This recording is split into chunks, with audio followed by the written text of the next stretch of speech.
వాక్యంలోకి వెళ్ళిపోయే ముందు చిన్న ప్రార్థన చేసుకున్నామండి. ప్రేమ గల తండ్రి, కృపగల దేవ తండ్రి, ఇంతవరకు మమ్మల్ని కాల్చి కాపాడినందుకు నీకు వేలకొలది వందనాలు, స్తుతులు, స్తోత్రములు ఆయన తండ్రి. ఈ ఉదయకాల సమయం ముందు ఈ ఆదివార దినాన తండ్రి చక్కని సమయాన్ని మనం దయచేసి నీ సన్నిధానంలో మమ్మల్ని దయచేసినందుకు వేలాది వందనాలు, స్తుతులు, స్తోత్రములు ఆయన తండ్రి. ఈ ఆదివార దినాన తండ్రి ఏవైతే మాటలు మేము నేర్చుకోబోతున్నామో అవి జాగ్రత్త మా హృదయాల్లో మేము పెట్టుకొని నీ సంఘంలో మేము ఎదిగేటువంటి జ్ఞానాన్ని మాకు దయచేయండి. చెప్పబోయే మాటలను అవి జాగ్రత్త మా హృదయాల్లో పెట్టుకొని ఒక చెవితో విని మరో చెవితో వదిలేయక అవి జాగ్రత్త మా హృదయాల్లో మేము పెట్టుకొని నీ సన్నిధానంలో నడుచుకునేటువంటి పిల్లలాగా మాకు పెంచండి. మీరే మా తోడునే ఉండండి. మరి ముఖ్యంగా నా తండ్రి చెప్పబోయే నాకు వింటున్న మీ పిల్లలకు సమయోచితమైన జ్ఞానాన్ని ప్రసాదించమని ప్రార్థిస్తూ ముందు సమయం అంతా చేతులకు అప్పగిస్తూ మా రక్షకుడు మీ ప్రేమాడు యేసుక్రీస్తు నామములో అడుగుతూ ప్రార్థిస్తున్నాం పరమ తండ్రి, ఆమేన్. కూడి వచ్చిన సంఘానికి క్రీస్తు పేరట నా శుభాభివందనములండి. వాక్యంలోకి వెళ్ళబోయే ముందు చిన్న మాటను మిమ్మల్ని అడుగుతున్నాను. పోయిన ఆదివారం దేని గురించి నేర్చుకున్నామండి? పోయిన ఆదివారం దేనిని గురించి నేర్చుకున్నాము?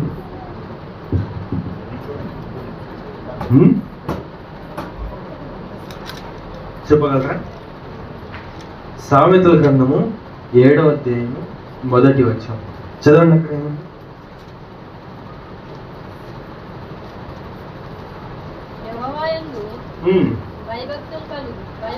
సామెతల గ్రంథము 7వ అధ్యాయం 1వ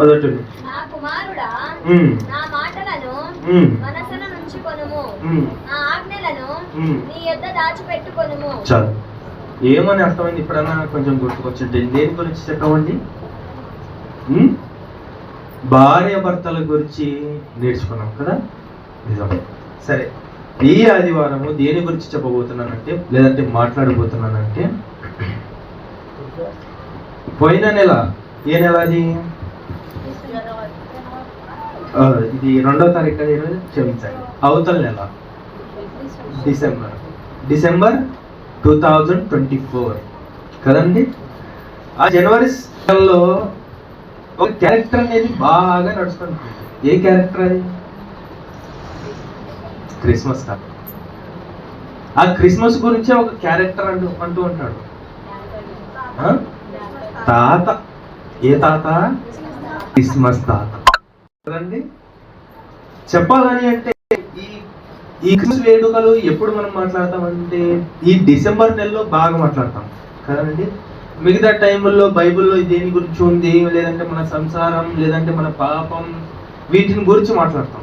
అంతేనండి? అంతే. అయితే ఈ డిసెంబర్ నెలలో ఒక క్యారెక్టర్ ఎవరో కాదు, ఈ తాత ఎవరి తాత? ఎవరి తాత అంటే ఎవరో తాత కాదు, క్రిస్మస్ తాత ఎవరు అని అర్థం. ఎవరి క్రిస్మస్ తాత తెలుసా? అసలు ఆ శాంటా క్లాస్, ఆ క్రిస్మస్ తాత నిజమైన పేరేంటో ఎవరికైనా తెలుసా? చందు. ఎందుకంటే మనము బైబిల్లో ఉన్నటువంటి కొంచెం పైన ఉన్న వారి గురించే నేర్చుకుంటాం. పైన ఏముంది, ఆది యందు వాక్యం ఉండను, అదొకటే మనకు తెలుసు కదండి. కానీ ఈ క్రిస్మస్ తాత అసలు ఈ డిసెంబర్ 25న ఈ క్రిస్మస్ కి, లేదంటే ప్రభు పుట్టుకకి, లేదా ఈ క్రిస్మస్ తాతకి ఏదైనా సంబంధం ఉందా అని అంటే అస్సలు ఏమీ సంబంధం లేదు. ఏమీ సంబంధం లేదు. అసలు ఏంటి, ఎవరు ఈ క్రిస్మస్ తాత, ఎవరు ఈ శాంటా క్లాస్ అన్న కొన్ని ప్రశ్నలు మనం పెట్టుకుంటే కొన్ని అవగాహన నాకు తెలుసు కాబట్టి మిమ్మల్ని చెప్తాను. కొంచెం నేర్చుకుందాం. ఎందుకంటే ఎవరైనా క్రిస్మస్ మన అంటే ఒక వీడియో చూస్తున్నాను ఫోన్లో వీడియో చూస్తుంటే ఒక యాంకర్ వచ్చి క్రిస్మస్ తాత నిజమైన పేరు చెప్పండి అని కొంతమంది దగ్గర పోయి అడుగుతారు. అందరు ఏమంటున్నారని అంటే క్రిస్మస్ తాత నిజమైన పేరు జీసస్ క్రైస్ట్ అన్నారు. ఏమన్నారు? జీసస్ క్రైస్ట్ అన్నారు, యేసు అన్నారు, ఇంకేమన్నారంటే ప్రభు అయిన యేసుక్రీస్తు వారు ఈ శాంటా క్లాస్ అని చెప్పేసి కొంతమంది అన్నారు. చెప్పాలని అంటే 100% ఇది రాంగ్ అని చెప్పి చెప్పవచ్చు. క్రిస్మస్ తాతకి యేసు ప్రభు వారికి సంబంధం లేదు అసలు. క్రిస్మస్ తాత గురించి కొన్ని మాటలు మాట్లాడితే, క్రిస్మస్ తాత నిజమైన పేరు ఏంటిదో తెలుసా? చెప్పండి, నిజమైన పేరు ఏంటిదని అంటే శాంటా క్లాస్ నిజమైన పేరు సెయింట్ నికోలస్. ఏం పేరు? ఏం పేరు? Saint Nicholas. దీన్ని కొంచెం కన్వర్ట్ చేసుకోండి ఒకసారి. సెయింట్ శాంటా అర్థమవుతుందా అండి? ఎలా మార్చారు? సెయింట్ నికోలస్ అయితే పేరు షార్ట్ గా ఎలా మార్చారండి అంటే శాంటా క్లాస్ అని మార్చారు. Saint Nicholas, Santa Claus. అర్థమవుతున్నాయండి? అది అయితే ఈయన గారు ఒక చక్కని భక్తుడండి. డబ్బులు ఉన్నటువంటి ఒక కుటుంబంలో పుట్టాడు ఈయన. ఎవరు? Saint Nicholas. ఈ సెయింట్ నికోలస్ గారు ఈయనకి 130 పేర్లు ఉన్నాయి. ఏం పేర్లు ఉన్నాయి? 130 పేర్లు. 130 పేర్లు ఎలా పిలుస్తారంటే, కొన్ని దేశాల్లో కొన్ని పేర్లు అంటూ నడుస్తుంటాయి. కొన్ని పేర్లు శాంటా క్లాస్, సెయింట్ నికోలస్ అని కొన్ని పేర్లు ఇలా నడుస్తుంటాయి. ఆ పేర్లలో కొన్ని పేర్లు, ఒక 6 పేర్లు నాకు తెలిసాయండి. ఆ పేర్లు మిమ్మల్ని చెప్తాను, అర్థం చేసుకోండి. శాంటా క్లాస్ నిజమైన కొన్ని పేర్లు అంటే, మనం ఇప్పుడు క్రిస్మస్ తాత అని ఇండియాలో ఎలా పిలుస్తుంటాం, అలా విదేశాల్లో కొన్ని 130 పేర్లు ఉన్నాయి. ఎన్ని పేర్లు? 130 పేర్లు. ఇవన్నీ బేసిక్ ఈ జీకే బిట్స్. ఇవన్నీ మనకు కొంతమంది అడుగుతుంటారు, నాకు తెలియదు. ఎప్పుడు ఎలా అడుగుతుంటారో మనకు తెలియదు. శాంటా క్లాస్ నిజమైన పేర్లు అనగానే జీసస్ క్రైస్ట్ అని చెప్పకూడదు. ఏం చెప్పాలా? సెయింట్ నికోలస్ అని చెప్పాలి. అలా కొన్ని 130 పేర్లు ఉన్నాయండి. ఆ 130 పేర్లు నేను చెప్పలేను, కానీ ఒక 5-6 పేర్లు ఉన్నాయి, అవి చెప్తాను. ఆయన పేరు చైనాలో దుచ్చి లోయిండ్రిన్ అని పిలుస్తారంట. ఎవరికి? తాతకి. ఏమని? చైనాలో దుచ్చి లోయిండ్రిన్, బ్రెజిల్లో పాపా నోయిల్, బెల్జియంలో ఫెరీ నోయల్, నెదర్లాండ్స్ లో కరెంట్ మన్. ఏం మన్? కరెంట్ మెన్ అంటారు నెదర్లాండ్స్ లో. ఫ్రాన్స్ లో ఫెరీ నోయల్ అని అంటారు. చివరికి వచ్చి ఇండియాలో ఏమని అంటారంటే క్రిస్మస్ బాబా అంటారంట. ఏమంటారు? క్రిస్మస్ బాబా ఇండియాలో అంటారంట. దేని వలన? ఇవి శాంటా క్లాస్ యొక్క కొన్ని దేశాల్లో పిలిచేటువంటి కొన్ని పేర్లు. ఇది అయితే ఈ శాంటా క్లాస్ కి ఈ క్రిస్మస్ కి సంబంధం లేదు. అందరు అనుకుంటుంటారు ఈ శాంటా క్లాస్ యొక్క ఈ 25వ తారీఖున ఈ యేసుప్రభు వారికి శాంటా క్లాస్ కి ఏదో సంబంధం ఉంది అని అనుకుంటారు. కానీ ఆయనకి ఏ సంబంధము లేదు. కాబట్టి ఈ గూగుల్ సెర్చ్ లో కానీ ఏ సెర్చ్ లో కానీ చూసారంటే ఆయన గురించి ఒక లిస్ట్ అనేది వస్తుంటది. ఆ లిస్ట్ లో క్రిస్మస్ కి శాంటా గారికి సంబంధం లేదు అని చెప్పేసి గూగుల్ కూడా చెప్తుంది. అయితే ముందుకు వెళ్ళినట్లయితే ఎందుకు ఇంత ఫేమస్ అయ్యాడు? ఊరికనే ఆయన ఒక డ్రెస్ చేసుకుంటారు, ఎర్ర కలర్ డ్రెస్, తెల్ల కలర్ దాడి, తెల్ల కలర్ మీసాలు, అన్ని తెల్లవి. అన్ని తెల్లవే. ఆయన డ్రెస్ ఒకటి ఎర్రగా ఉంటుంది, అంతేనా అండి? ఇంత ఈ కార్టూన్ మాదిరి ఈయన గారు ఎందుకు ఇంత ఫేమస్ అయి ఉంటారు? ఏదో జరుగుతుంది. ఏదో అంటే పాత కాలంలో, అంటే జరిగిపోయినటువంటి ఒక పాత కాలంలో, అంటే జరిగిపోయినటువంటి కొన్ని సంవత్సరాల క్రిందట ఈయన ఏం చేశారని అంటే, ఈయన గురించి కొంత ఇంట్రడక్షన్ చెప్తానండి, అర్థం చేసుకోండి. ఈయన పేరు శాంటా క్లాస్ గా ఈ రోజు అందరికి తెలుసు. ఈయన పేరు నికోలస్. క్రీస్తు శకం 270లో మార్చి 15న ఈయన జన్మించాడు. ఎప్పుడు జన్మించాడు? మార్చి 15న 270 క్రీస్తు శకంలో జన్మించాడు. ఈయన ఆసియా ఖండంలో సెర్జియా ప్రాంతంలో పటా అన్న ఊరిలో జన్మించాడు ఈయన. అయితే చిన్నతనంలోనే ఈ సెయింట్ నికోలస్ అంటే ఈ తాత వారి తల్లిదండ్రులను కోల్పోయాడు. ఈయన బ్యాక్గ్రౌండ్ ఏంటిదని అంటే, ఈయన చక్కని ఒక సేవకుడు, అంటే ఒక క్రీస్తు పోలి నడుచుకుంటున్నటువంటి ఒక సేవకుని కుమారుడే. అయితే ఈ సెయింట్ నికోలస్ ఎలాంటి వాడని అంటే చక్కని దైవజనుడు. ఆనాటి కాలంలో దైవజనుడు, సేవకులు, పాస్టర్లు అని ఇలా ఉండేవారు కాదు. కానీ ఎలా ఉండేవారని అంటే బిషప్పులు అంటారు కదండి. బిషప్పులు అంటే పెద్ద నిలువు టంగులు వేసుకొని, చక్కని ఒక టవల్ వేసుకొని, కిరీటం పెట్టుకొని, అది దేనికి సంబంధం అని అంటే ఈ క్రైస్తవుల్లో ఒక మూల భాగం ఇది. కానీ ఆ ఆచారం అనేది బైబిల్లో ఎక్కడ లిఖింపబడలేదు. కానీ అది ఒక రకంగా, ఒక ఆచారంగా వారు పాటించేవారు. అలాంటి కుటుంబంలో పుట్టిన వారే ఈ సెయింట్ నికోలస్, ఈ తాతగారు.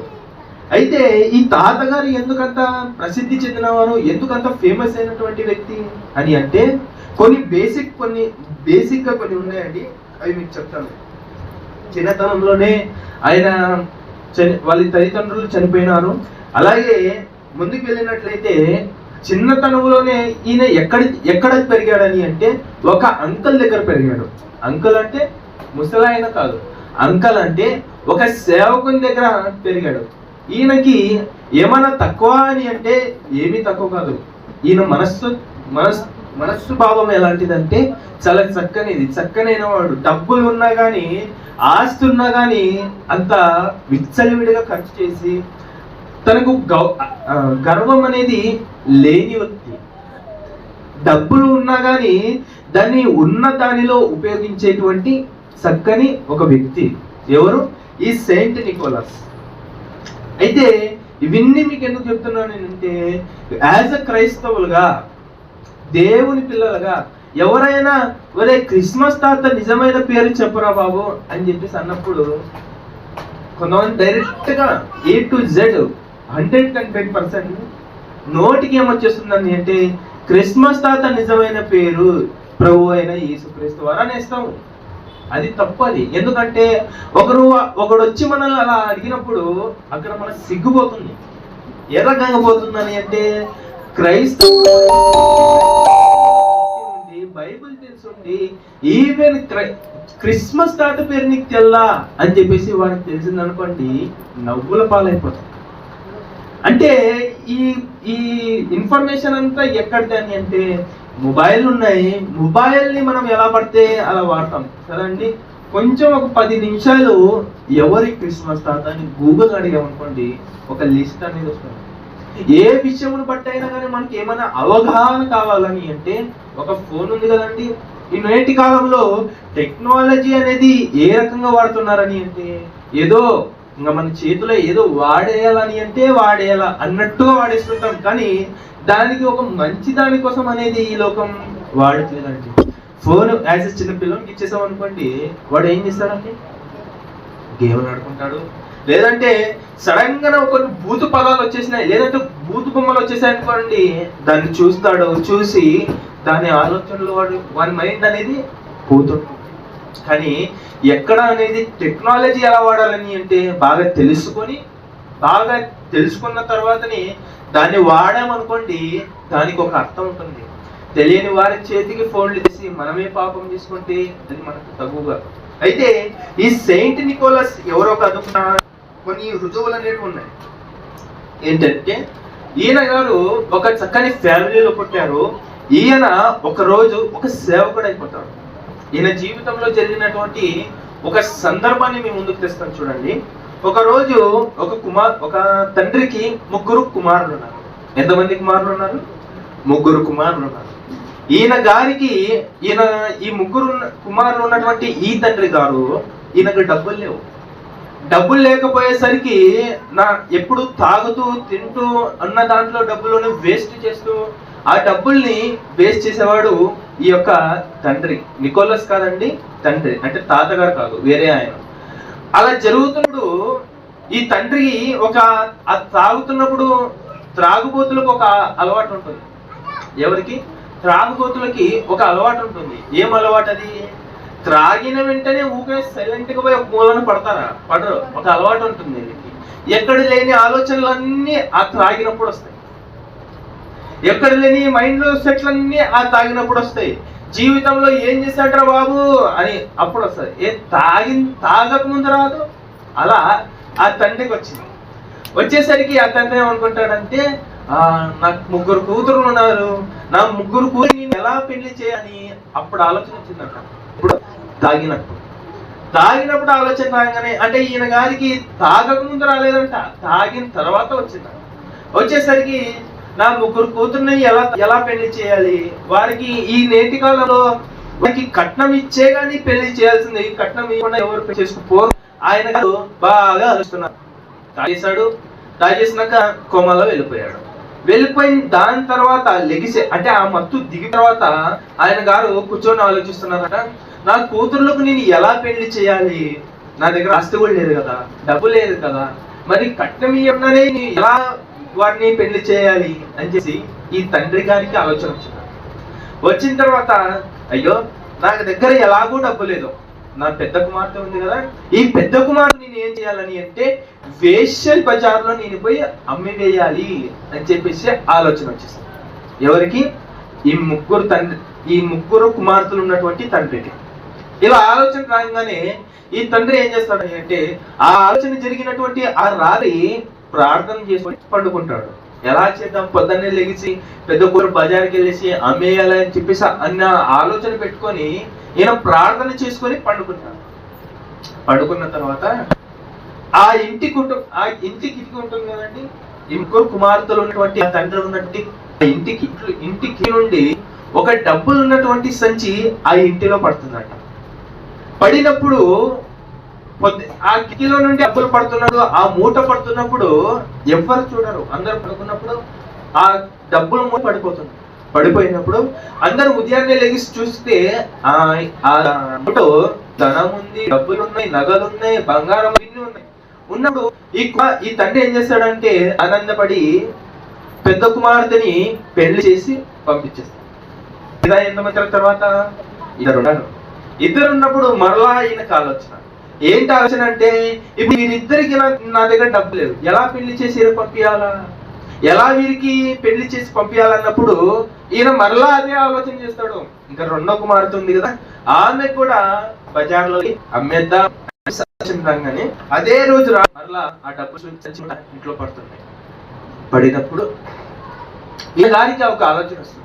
నేను ఇలా అనుకున్నదల్లా ఇంట్లో డబ్బులు వచ్చేస్తున్నాయి, ఎవరు పంపిస్తున్నారు అని చెప్పేసి ఆయనకు ఒక ఆలోచన వచ్చేస్తుంది. ఎవరికి? ఈ శాంటా క్లాస్, ఈ ముగ్గురు ఉన్నటువంటి శాంటా క్లాస్ కాదు.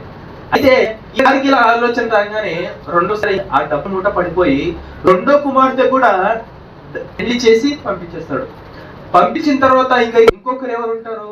మూడో కుమార్తె ఉంటుంది. ఆమె పెళ్లి చేయాలా అన్న ఆలోచన రాగానే ఒక రోజు రాత్రి ఏం చేస్తారు అని అంటే, సెయింట్ నికోలస్ ఉంటారు కదండి, సెయింట్ నికోలస్ ఎవరు? ఈ క్రిస్మస్ తాత. ఈ క్రిస్మస్ తాత ఏం చేస్తాడని అంటే, మొదట్లో చెప్పాను, ఈయన బాగా డబ్బుల వ్యక్తి, చక్కని వ్యక్తి, మంచి వ్యక్తి అని చెప్పాను.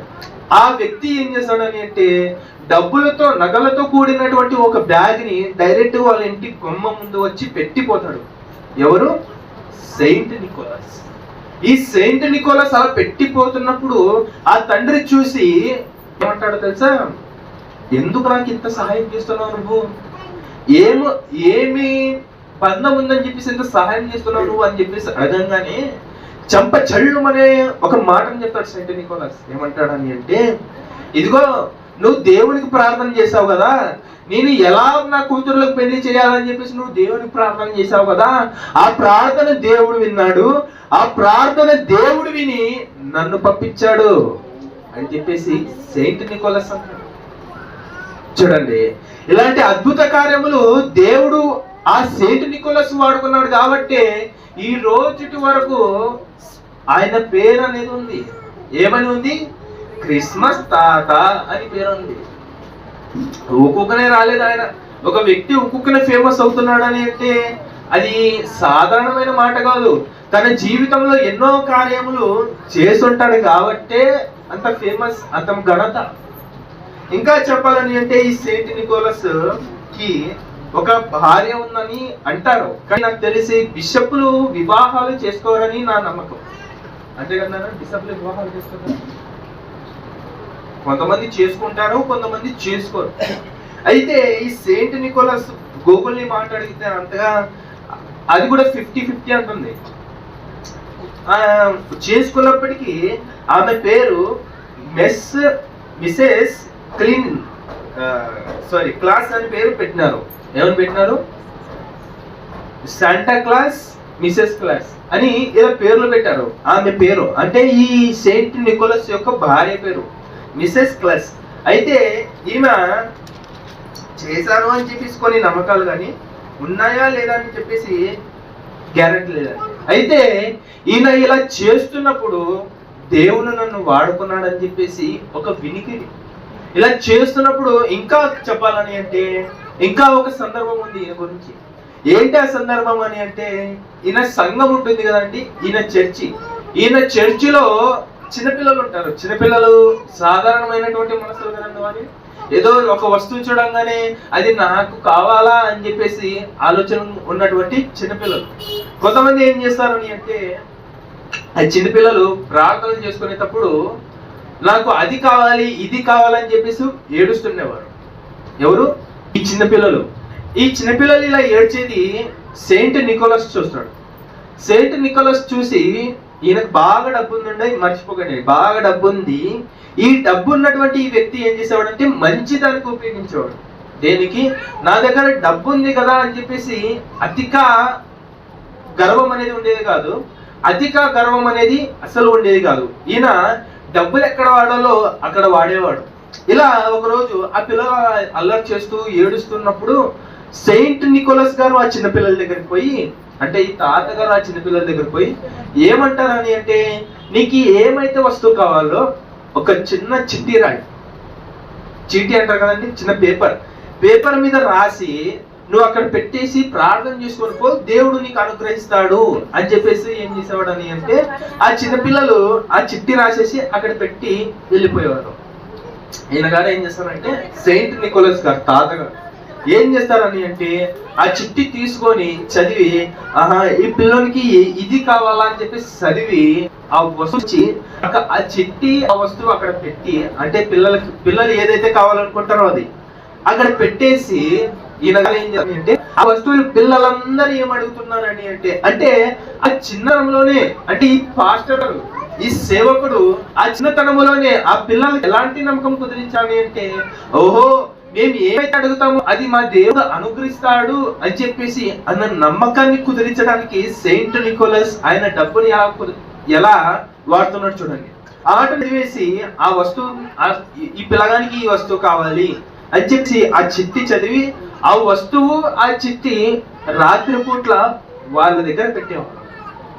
పెట్టినప్పుడు వీరు ఏమనుకునేవారు అని అంటే, ఆహా నేను దేవుని ప్రార్థన చేయగానే నాకు ఇది ఇచ్చేశాడు అని చెప్పేసి, పని సెయింట్ గారిది అయినప్పటికీ కార్యములు ఎరువి దేవుడివి.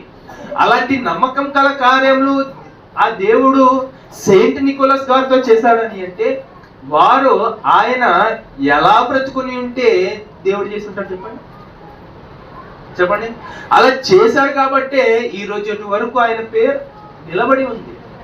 ఎప్పటి వరకు ఆయన జన్మ ఎప్పుడు? 270లో ఆయన జన్మించాడట.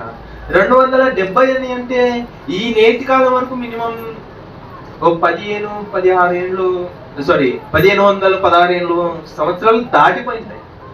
అన్ని సంవత్సరాలు ఆయన పేరు నిలబడిపోయిందని అంటే దేవుడు ఏ రీతిగా ఆయనను వాడుకుని ఉంటారో అర్థం చేసుకోండి. ఎలాంటి సేవకుడు అంటే ఎలా బ్రతుకుంటే ఆయన ఈ రోజు వరకు సెయింట్. ఈయన ఇంకా చెప్పాలని అంటే ఈయన గూర్చి ఒక రోజు అనేది జరుపుకుంటారు. ఏ రోజు అని అంటే అది డిసెంబర్ 6th ఈ నెలలో, అంటే ఈ డిసెంబర్ నెలలో ఎందుకంత ఫేమస్ అవుతాడని అంటే డిసెంబర్ 6th అర్థమవుతుంది కదండి. డిసెంబర్ చాలు అయినటువంటి 6వ రోజున ఆయన డే ఏమని జరుపుతారని అంటే సెంటా క్లాస్ డే, లేదంటే సెయింట్ నికోలస్ డే అని చెప్పేసి ఈయన గురించి ఒక రోజు అనేది జరుపుకుంటారు.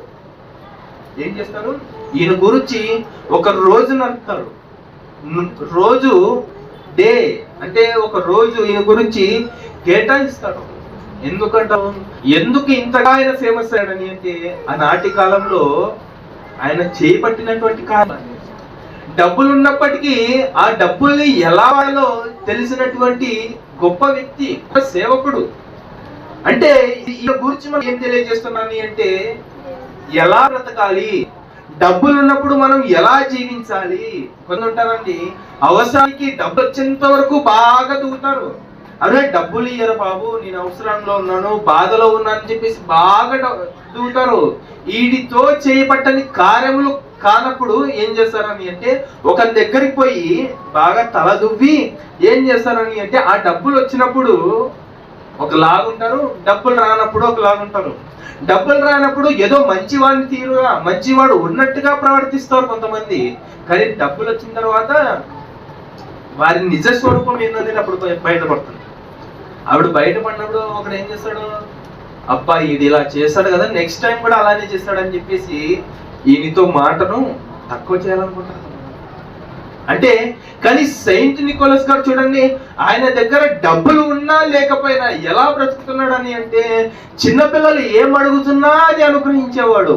ఒకరు బాధలో కష్టాల్లో ఉన్నారని చెప్పేసి తెలుసుకొని వారికి ఆదురుకునేవాడు ఈ సెయింట్ నికోలస్, క్రిస్మస్ తాత.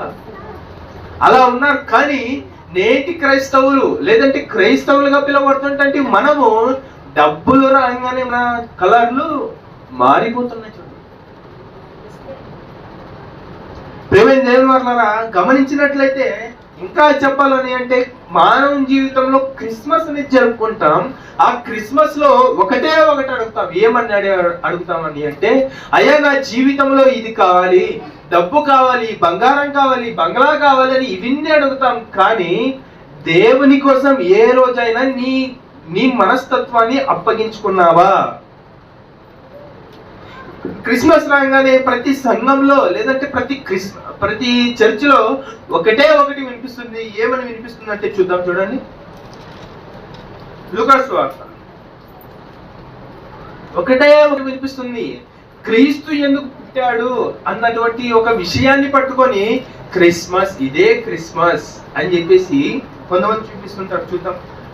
లూకాసు వార్త 2వ అధ్యాయము 11వ వచనం. ఇదే క్రిస్మస్. ఏంటిదంట? దావీదు పట్టణమందు ప్రభు అయిన క్రీస్తు. ఇదేనా క్రిస్మస్?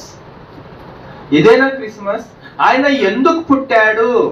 నువ్వు కొత్త బట్టలు వేసుకోవడానికి. ఇదే క్రిస్మస్. ఎందుకు పుట్టాడు? మంచి పిండి వంటలు చేసుకుని తినడానికి, ఇంకా ఇంటికి పెయింట్లు వేసుకోవడం, స్టార్లు పెట్టడం, ఇవన్నీ చేయడానికి ఆయన పుట్టింది. దావీదు పట్టణమందు ఎందుకు పుట్టాడు? ఈ క్వశ్చన్ అనేది ఎందుకు పుట్టాడు అన్నది మనం మైండ్ లో వేసుకున్నాం అనుకోండి, మిగతా విషయాలు అనేటివి ఆటోమేటిక్ వచ్చేస్తుంటాయి. అసలు ఎందుకు? మనం ఆనందించడానికేనా ఆయన ఈ భూమి మీద పుట్టింది? మనం కొత్త బట్టలు వేసుకోవడానికేనా? మనం హ్యాపీగా తిండులు తినడానికేనా ఆయన ఈ భూమి మీద పుట్టిందని అంటే ఇవన్నిటికీ అగనెస్ట్, ఇవన్నిటికీ ఈ మాటకు ముందు ప్రియమైన దేవుని వాళ్ళ చూసినట్లయితే ఇవన్నీ ఎందుకు జరుపుకుంటామని అంటే పోయిన డిసెంబర్లో ఒక చక్కని ఒక క్లూ ఇచ్చాను. ఎందుకు పుట్టాడు ఆయన, క్రిస్మస్ ఎందుకు చేసుకుంటాం అని చెప్పేసి ఒక కొత్త పదాన్ని మీకు తెలియజేస్తాను. ఏమైనా గుర్తున్నాయి? ఓకేనా? ఎవరికి గుర్తులేదు. ఎందుకు చేసుకుంటామని అంటే ఆయన నా పాపం నిమిత్తం మరణించాడు కాబట్టి అందుకే ఈ క్రిస్మస్ నేను చేసుకుంటాను అని చెప్పేసి చెప్పండి అని చెప్పేసి చెప్పాను ఆ రోజు నేను. అంటే ప్రియమైన దేవుని వాళ్ళారా, ఎందుకు చేసుకుంటామని అంటే మన పాపములు పోయాయి అని చేసుకుంటాం. కానీ పాపములు ఎలా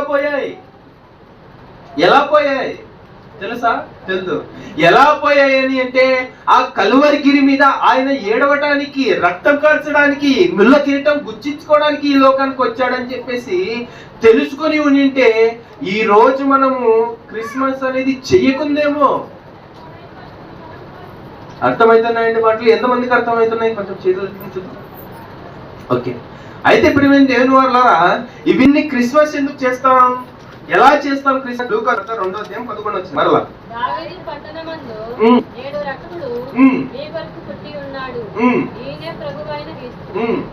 కింద ఫుట్నోట్ ఏమండి?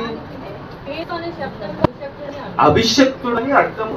అంటే ఈయన తప్ప మన రక్షించే వేరే నాదుడు లేడు. లేడు. ఆయన ఈ భూమి మీదకి రాలేదంటే మన పాపాలు పోవు. ఆ పాపము నిమిత్తం ఆయన మరణించలేదని ఆయన పడినటువంటి మనం పడాలి. మీరు పడకూడదు కానీ పంపించాడు ప్రభు అయిన యేసుక్రీస్తు పంపించాడు. ఆ రోజు నువ్వు నిజమైన దేవుణ్ణి తీసుకుంటేనే నిజమైన క్రిస్మస్. ప్రియమైన దేవుని వల్ల చూసినట్లయితే, ఇంకా మనం ఆలోచించుకున్నట్లయితే క్రిస్మస్ గురించి ఇంకా ఏమని చెప్తారని అంటే చూడండి, యోహాను సువార్త ముగించుకుందాం, చివరి వచ్చినామంటే యోహాను సువార్త 14వ అధ్యాయం 6వ వచనం. యేసు నేనే మార్గమును సత్యమును జీవమును, నా ద్వారానే తప్ప ఎవ్వడును తండ్రి యొద్దకు రాడు. ఆయన దగ్గరికి వెళ్ళాలని అంటే ఏంటిది మార్గం? ఏంటిది చెప్పండి, ఏమని తెలుసా? మార్గం ఏంటిది? మన పాపం నిమిత్తం మరణించినటువంటి క్రీస్తు. ఆయన నా పాపం నిమిత్తం మరణించాడని చెప్పేసి తెలుసుకొని బాప్తిసం తీసుకుంటే అదే నిజమైన మార్గం, అదే నిజమైన క్రిస్మస్. మనం ఎలా చేసుకుంటామండి? నా పాపం నిమిత్తం మరణించడానికి క్రీస్తు ఈ లోకానికి వచ్చాడు. ఈరోజు ఆనందం, సంతోషం, కేకులు, కొత్త బట్టలు, ఇంకా కలర్లు, ఇవన్నీ అనుకొని నిజమైన క్రిస్మస్ ఆ రోజు చేసుకుంటాం. కానీ నిజమైన క్రిస్మస్ అది కాదు. ఏంటి? నా పాపం నిమిత్తం మరణించాడు, ఈయనే ప్రభు అయిన క్రీస్తు అని చెప్పేసి నిజంగా ఆ రోజు తెలుసుకుంటాం. చూడండి, అది నిజమైన మారు మనస్సు. ఎంతమంది చేసుకుంటామండి అలా? ఎవరికి మన జీవితం ఏదో ఆనందం అంటే కేక్ కట్ చేసుకోవడం అనుకుంటాం, అదే ఆనందం అనుకుంటాం. కానీ పాపం నిమిత్తం ఎప్పుడైనా మనం కూర్చొని అర్ధగంటే ప్రార్థించామా? ఎప్పుడు ప్రార్థించలేదు. ప్రతి క్రిస్మస్ నాడున, ప్రతి జనవరి ఒకే ఒక మాట అనుకుంటాం, ప్రభువా ఈ రోజు నాకు ఇది కావాలి, అది కావాలి, నా కొడుకు ఇలా ఉన్నాడు, మార్గంలో ఆ జనవరి ఆలోచిస్తామా? ఏం కోరుకుంటామండి? మహా అయితే మన జీవితంలో బంగ్లాలు కావాలి, డబ్బు కావాలి, ఇంకా ఇంకేం కావాలి, కారు కావాలి, ఇవన్నీ కోరుకుంటాం. సరే, నా జీవితంలో నీ కొరకు నేను బ్రతకలేదని ఏ రోజైనా మనం అనుకున్నామా? ఇన్ని క్రిస్మస్లు మన జీవితంలో చేసుకున్నాం, కానీ నా జీవితం మారలేదు అని చెప్పేసి ఏ రోజైనా అనుకున్నామా? అనుకోలేదు. ప్రేమిందేమో అలా అనుకున్నప్పుడు ఎప్పుడు అనుకుంటామని అంటే నిజంగా మారినప్పుడు, అంటే నిజమైన దేవుణ్ణి తెలుసుకున్నప్పుడు అప్పుడు అనుకుంటాం. ఏమనుకుంటామంట? పాపం చేస్తున్నప్పుడు ఒక ఆలోచన రాదు. ఏమని ఆలోచన రాదు? అయ్యో బాప్తిసం తీసుకున్నాను, నిజమైన దేవుణ్ణి నేను తెలుసుకున్నాను, కానీ పాపం అనేది చేస్తున్నానని ఆలోచన ఎప్పుడు రాదని అంటే నిజంగా దేవుణ్ణి తెలుసుకోలేనప్పుడు ఆలోచన రాదు. అర్థమవుతున్నాయండి నా మాటలు? ప్రియమైన దేవుని వల్ల చూడండి, మానవ జీవితంలో ప్రతి క్రిస్మస్ కి ఏదంటే అది అడిగేస్తుంటాం. మన శరీరానికి సుఖాలనేది మనం కోరుతుంటాం, కానీ దేవుని మనస్తత్వాన్ని మనం ఎప్పుడు ఎరగని పిల్లలుగా మనం ఈ లోకంలో ఉన్నాం. ప్రియమైన దేవుని వల్ల అంటే నిజంగా చెప్పాలని అంటే బ్రతికున్నటువంటి సచ్చిన శవాలతో సమానం మనం. అర్థమవుతున్నాయండి? మనం దేవుళ్ళో మనం ఉన్నాం అనుకుంటాం, దేవునిలో మనం ఎదుగుతున్నాం అనుకుంటాం, దేవుని కోసం అది చేసేసాను, ఇది చేసేసాను అని అనుకుంటాం. కానీ అవి నువ్వు అనుకుంటే సరిపోవండి. నువ్వు ఎంత చేసినా దేవుని దృష్టిలో, దేవుని గల్లపెట్టిలో నువ్వు ఎంత చేసినా అది వ్యర్థమే. ఎప్పటి వరకు వ్యర్థం అని అంటే నా పాపం నిమిత్తం ఒక ఆయన చనిపోయాడు అని తెలుసుకున్నప్పుడు అది అంతవరకు వ్యర్థమే. ఎప్పుడైతే తెలుసుకుంటావో నువ్వు దేవుని కోసం పెద్ద ఏదో చేయాల్సిన అవసరం లేదు, దేవునిలో ఉంటే అది నిజమైన దేవుడు. చూడండి, మానవునిగా ఒక చిన్న మాటలు మిమ్మల్ని చెప్పేస్తున్నానండి. ఏమిటో కాదు, పాపలుగా ఉన్నటువంటి ఈ శరీరానికి ఏ సుఖాలకు వద్దు. శరీరంలో ఉండే ఆత్మ, ఆ ఆత్మ చనిపోయిన తర్వాత నరకానికి పోకుండా చూసుకోండి. అదొక చాలు దేవునికి. ఒకటే అనుకుంటున్నాడు, ఏమనుకుంటున్నాడని, నా కుమారుడు ఈ భూమి మీద పంపించాను. ఎందుకు పంపించాను? వానికి నా పని చేస్తాడని చెప్పేసి ఈ భూమి మీదకి పంపించాను. నా పని చేయకుండా ఎక్కడికో పోతున్నాడు, ఏ దారిలోనో వెళ్తున్నాడు, ఎక్కడో పాపంలో పడిపోతున్నాడు అని చెప్పేసి ఆయన ఒకరితో మాట్లాడుతుంటాడు. ఎవరితో మాట్లాడుతుంటాడు తెలుసా? ఆకాశంతో భూమితో మాట్లాడుకుంటాడు. ఆయన మాట్లాడుకునేటువంటి కుమారులు లేరు, అందుకు ఆయన ఆకాశంతో భూమితో మాట్లాడుకుంటున్నాడు. ప్రేమ దేవుని వల్ల చూడండి, ఆయన అలా మాట్లాడుకుంటున్నాడని అంటే అర్థం ఏంటి? మనం ఏ పాపంలోనో పడిపోతున్నాం, ఎక్కడో వెళ్ళిపోతున్నాం, ఎక్కడెక్కడో తిరిగేస్తుంటాం. ఎక్కడో అంటే ఎక్కడో అనుకోకండి, పాపములో ఎక్కడో బ్రతికేస్తుంటున్నాం. ప్రేమ దేవుని వల్ల మీ ఆత్మను మీరే రక్షించుకుంటారని, అలాగే నిజమైన క్రిస్మస్ ఏంటిదో తెలుసుకుంటారని కోరుకుంటూ ఈ నా మాటలు ముగిస్తున్న చిన్న ప్రార్థనతో. ప్రేమ గల తండ్రి, కృపగల దేవ తండ్రి, ఇంతవరకు మమ్మల్ని కాల్చి కాపాడినందుకు నీకే వేలాది వందనాలు తండ్రి. చెప్పినటువంటి వాక్యాన్ని వృధా అయిపోకుండా అవి జాగ్రత్త మా హృదయాల్లో మేము పెట్టుకొని నీ సన్నిధానంలో ఎదిగేటువంటి జ్ఞానాన్ని మాకు ప్రసాదించండి నా తండ్రి. శాంటా క్లాస్ అంటే సెయింట్ నికోలస్ నా తండ్రి, ఆయన గారు చేసినటువంటి కొన్ని అద్భుత కార్యములు, ఆయన జీవితంలో జరుపుకున్నటువంటి, ఆయన బ్రతికినటువంటి కొన్ని విషయాలన్నిటిని మేము తెలుసుకున్నాం నాయన. మరి నా తండ్రి, మా దగ్గర డబ్బులు ఉన్నప్పుడు ఒకలాగా, డబ్బులు లేనప్పుడు ఒకలాగా మేము బ్రతుకుతున్నామేమో, మమ్మల్ని క్షమించండి. మరి ముఖ్యంగా నా తండ్రి, ఆయన గారులు మేము బ్రతికేటువంటి జ్ఞానాన్ని మాకు ప్రసాదించండి నా తండ్రి. ఎంతవాటి మనుషులు నా దేవ, ఎంతపాటి మనుషులం నా తండ్రి. ప్రభావ మంచి జ్ఞానాన్ని బుద్ధిని తెలివి తెచ్చేయండి. చెప్పినటువంటి వాక్యాన్ని వృధా అయిపోకుండా మా హృదయాల్లో మేము పెట్టుకొని అవి జాగ్రత్త ఫలింపజేసుకున్నటువంటి జ్ఞానాన్ని మాకు ప్రసాదించమని ప్రార్థిస్తూ, పాటలేందు వాక్యం లేందు కృతజ్ఞతాస్తుతులు చేయందు మీరే మహిమ పొందమని, ఘనత మహిమ ప్రభావంలో నీకే చెందాలని మా రక్షకుడు మీ ప్రియ కుమారుడు యేసుక్రీస్తు నామములో ప్రార్థిస్తున్నాం పరమ తండ్రి, ఆమేన్.